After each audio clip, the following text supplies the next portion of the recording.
$350,000 in smoke. Just gone. The smell of premium alfalfa hay mixed with diesel and pure, cold-blooded malice floating up to the Oklahoma sky, right where my retirement fund should have been sitting ready for the feedlot. I stood there, watching the black ash rain down on what felt like the wreckage of my entire life. 200 acres of the finest forage in Red River County, cured perfectly, 3 days from the final sale, now nothing but a war zone. The scene was chaotic, the local fire crews looking defeated, their water tanks running low against that kind of heat. The smell when your life burns is different, you know? It's the sweet scent of ready-to-cut grass mixed with something acrid, something purely hateful.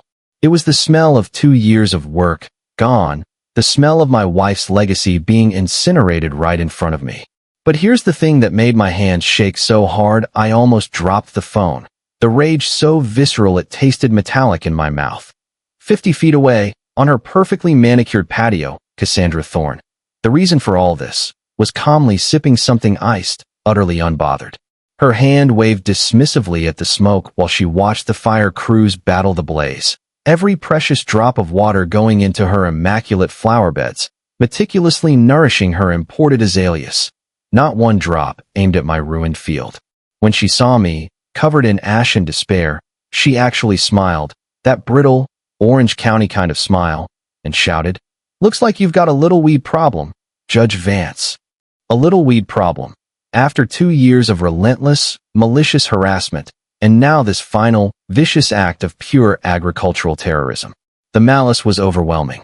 What she didn't know, what she couldn't possibly know, was that Monday morning, she wouldn't be facing the grieving farmer Elias Vance. She'd be facing me from the defense table in my own courtroom. Justice was coming, and I was wearing the black robe. The timing was, as the lawyers say, providential, a gift from the universe I fully intended to unwrap. Let me take you back, paint a picture of how this entire mess started in the first place. My name is Elias Vance, and I've got what folks in Oklahoma might call a seasonal identity crisis. During the week, I'm Judge Vance, presiding over the 10th Judicial District in downtown Milledge, Oklahoma, deciding everything from oil disputes to contentious family property cases, the kind of work that wears down your soul and tests your faith in humanity. But weekends, evenings, and all summer long, I'm just Elias, knee-deep in red dirt and alfalfa, carrying on the legacy my wife, Lena, and I built together. The farm, 300 acres of prime bottomland, came to me alone when Lena passed 3 years ago after her long battle with cancer. She always said the farm was my anchor, my therapy, the one place I could escape the soul-crushing, endless legal problems of others. She was absolutely right. After a 12-hour day on the bench, there's nothing more restorative than walking through hay that's waist-high, listening to the quiet rustle of the leaves in the evening breeze, smelling the fresh turn of the earth mixed with the familiar scent of tractor diesel. It kept me sane during the darkest days after she was gone, a direct, physical connection to her memory and the life we shared. Then, just like the Bible warned us, the developers came. Oak Haven Heights, a cookie-cutter subdivision with 45 identical houses, identical lawns, and identical complaints about everything that made our rural corner of Oklahoma actually rural.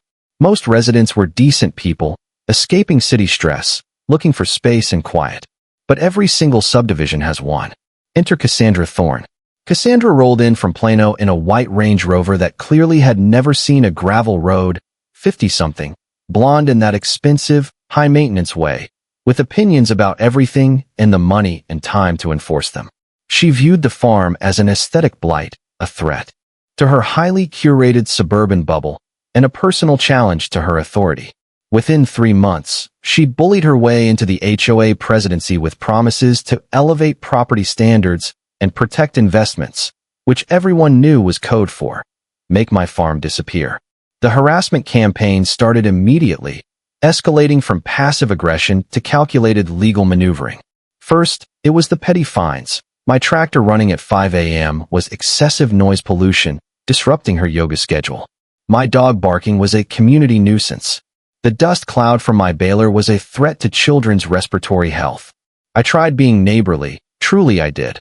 I brought her a fresh bushel of sweet corn, tried to explain the realities and seasonal needs of agriculture. She accepted the corn with a tight, dismissive smile, called it quaint country folk stuff, and filed 5 more complaints that week, each citing a manufactured violation. The escalation became methodical, like watching a chess master plan a checkmate. It moved to certified letters demanding a massive cedar screen wall, noise ordinances, and a steady stream of bogus environmental impact studies, all designed to financially bleed me dry with legal fees. But Cassandra's first masterstroke was discovering the permanent agricultural easement my grandfather had wisely secured when he sold land for the 1978 road expansion. This easement guaranteed non-revocable access. When her high-priced lawyer couldn't break that access right in court, a massive legal defeat that must have stung her pride, she went rogue. One Tuesday morning, I hitched up my biggest baler and found my access route blocked by massive, decorative granite boulders. The kind that cost serious money and matched her landscaping perfectly. She'd paid a crew cash to install them overnight. I called the sheriff. Cassandra produced a forged work order claiming they were traffic safety improvements requested by residents. The sheriff, a good old boy who knew her game, was tied. Without witnesses or video, Judge, he said apologetically, my hands are tied. That delay cost me half a day of precious bailing time, forcing me to wait for the next optimal moisture window. Standing there, sweaty with frustration, staring at those damn rocks, I knew this wasn't about aesthetics or property lines anymore. This was warfare. She was attacking Lena's legacy, and she thought her money made her untouchable. 2 months before the critical third cutting, I woke up to what looked like chemical warfare in my alfalfa. A 5-acre strip of hay, $15,000 worth, was dead, turned to sick, twisted brown from industrial herbicide drift. The smell was sharp and toxic, contrasting violently with the sweet smell of the ready hay. The timing wasn't coincidental. Cassandra had hired a commercial landscape service for aggressive perimeter weed management the night before. I called my insurance adjuster, Rick. He confirmed the drift pattern was textbook. You could draw a line directly from Cassandra's property to mine. This is deliberate, Judge, Rick muttered, kneeling in the dead stubble. Wind was gusting 20 miles per hour. No licensed applicator sprays on a day like that unless they want drift damage. I knew, better than anyone, that under Oklahoma law, the property owner is financially responsible for herbicide drift, regardless of who sprayed it. I was determined Cassandra would pay for every dead stock. I started documenting everything. Trail cameras, high-def, night vision units with crystal clear audio went up along the fence line. If she wanted to play games, I would record every single move in 4K. The cameras paid off faster than I expected. Reviewing the footage 2 weeks later, there was Cassandra on the night of the incident, directing the applicator like a military general. The audio was chillingly perfect. Make sure you get right up to the fence line, she commanded. The applicator hesitated, sounding genuinely concerned. Ma'am, the wind's gusting pretty strong. It might drift onto the neighbor's hay. Cassandra cut him off with ice in her voice, her tone revealing her true intent. I'm paying you to solve my weed problem, not give me weather reports. The contractor shrugged and sprayed directly at my fence line. The sound of the pressurized chemical spray hitting the air was my moment of victory. I had my evidence of intent and negligence. I locked the footage away, choosing to wait for her to make an even bigger, more criminal mistake. This chemical incident had an unexpected side effect. Other Oak Haven Heights residents, suffering under her tyranny, fined for children's trampolines, threatened over prize-winning rose bushes, harassed over flags, started approaching me with their own horror stories. I realized I'd become the reluctant symbol of resistance against a petty tyrant who abused her HOA power. About a month before harvest, Cassandra launched her final legal assault, the Agricultural Equipment Curfew Ordinance. No machinery before 9 a.m. or after 5 p.m. This was a calculated, surgical move that would absolutely guarantee total crop failure, as hay harvest timing is dictated by dew and moisture, not her banking hours. The emergency HOA meeting was Thursday night. I drove straight there, still in my heavy black judicial robes. The contrast between the courthouse gravitas and the HOA's cheap industrial carpet was startling. I timed my entrance perfectly, opening the door mid-sentence as she hyped her noise expert, her timeshare selling cousin. Good evening, neighbors, I said pleasantly, claiming a chair in the back. Cassandra's face went white with panic, but she recovered quickly. When the expert finished his 20 minutes of manufactured nonsense, I stood. Fascinating presentation, I said, consulting my notes. Quick question. Are you familiar with Oklahoma's Right to Farm Act? He stammered. Well, my expertise is more in acoustic science. Allow me to educate everyone. I pulled out my phone and read the statute. Agricultural operations on agricultural land shall not be deemed a nuisance if conducted for 1 year or more and were not a nuisance when begun. I looked around the room, making eye contact with the weary residents. My family has farmed this land continuously since 1957. That's 68 years of continuous operation. Furthermore, I continued, my voice echoing with full courtroom authority, Oklahoma specifically prohibits local ordinances that interfere with normal farming practices. Harvest timing is determined by weather and crop readiness, not HOA meeting schedules. I looked directly at Cassandra, my expression hard. Any attempt to enforce this curfew could result in civil liability and criminal charges under state law, carrying significant penalties. The room erupted. Mrs. Ramirez, the rose gardener, actually stood up and cheered. Her coalition crumbled instantly. 3 families walked out. The curfew ordinance was dead. Walking out, I heard her frantic phone call. The agriculture thing backfired completely. The judge ambushed us. We need to get creative. Maybe personal stuff. She made her final catastrophic move on a Friday night, 3 days before my most valuable cutting. My security cameras lit up as she and a male accomplice crept across the property. They weren't just trying to light a little brush fire. They were positioning professional accelerants near my main hay barn. I filmed everything, documenting the attempted agricultural terrorism, and called 911. What they left behind was a prosecutor's paradise of evidence, including clear fingerprints on the gas cans. Sunday morning, sitting in Lena's old kitchen chair, I used my judicial database access to dig deep into Cassandra's past. The discovery made my blood run cold. Cassandra Thorne wasn't just an entitled HOA president. She was a professional agriculture destroyer, a systematic, interstate criminal scheme. Her pattern in Dallas, Texas, was identical. Use relentless harassment, bogus lawsuits, and targeted arson to destroy family farms, like the Mendoza farm she bankrupted and the Sterling dairy operation she shut down. These properties were then acquired at fire sale prices by a holding company called Cross Border Development LLC that paid her enormous consulting fees. This wasn't about property values. This was organized, interstate crime, and my farm was just her latest, most lucrative target. But she had picked the wrong target. I wasn't just a farmer. I was a sitting judge with access to federal task force connections. Better yet, my court calendar showed something beautiful.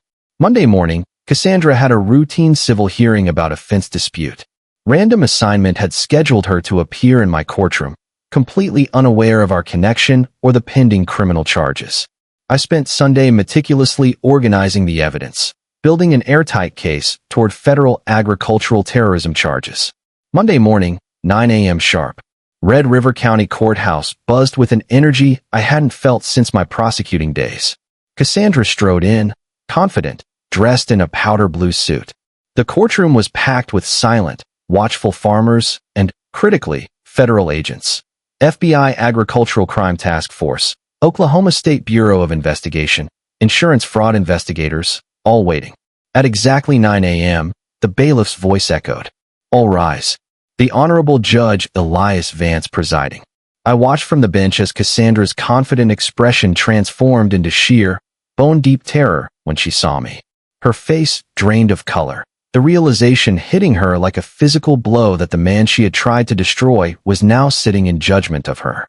Your Honor, I announced, maintaining perfect judicial composure. This matter involves a potential conflict of interest. Mrs. Thorne and I have been involved in ongoing property disputes. Both parties have the right to request my recusal. Her high-priced lawyer, Patterson, completely unaware of the federal indictments and grand jury warrants waiting in the wings, made the fatal mistake that ended his career. He whispered briefly to Cassandra, who was still frozen, then stated firmly, Your Honor, my client wishes to proceed immediately. We waive any objection to potential conflicts. The trap was sprung. As Cassandra testified under oath about the necessity of taking decisive action To protect homeowners from agricultural terrorists, she was unwittingly recording the final, sworn foundation for her own federal prosecution with every word. Then Deputy Miller, looking grim, entered the courtroom with papers. "Your Honor, I have federal arrest warrants for Mrs. Cassandra Thorne. Charges include agricultural terrorism, arson in the first degree, federal mail fraud, and conspiracy to commit interstate agricultural sabotage." The courtroom erupted like a volcano. Reporters surged forward. Patterson looked utterly horrified, like he'd been hit by lightning. As handcuffs clicked around her wrists, Cassandra started screaming about conspiracy and corruption. Corrupt judges protecting agricultural terrorists. "I'll expose this entire criminal conspiracy." The irony was complete. She was being arrested for terrorism while accusing everyone else of it. 6 months later, federal court delivered justice. Cassandra Thorne received 18 months in federal prison for agricultural terrorism, plus concurrent sentences for arson and conspiracy. Her entire criminal enterprise was dismantled, and her accomplices turned witness against her. But the real victory came in what happened next. Using the massive civil judgment money against Cassandra, I established the Lena Vance Agricultural Heritage Fund. The foundation now provides free legal support for family farmers fighting HOA harassment across the Midwest, preserving over 2,000 acres of prime farmland. Oak Haven Heights dissolved the HOA entirely, and the community embraced the farm. Mrs. Ramirez expanded her rose garden without fear. 2 years after the trial, I met Olivia, the county extension agent, and we married in the same hay field Cassandra tried to burn. Sometimes, destruction creates the space for better growth. Looking back, I realized Cassandra accidentally forced our community to discover our strength and unity. Justice isn't always immediate, but it is usually worth the long, strategic wait.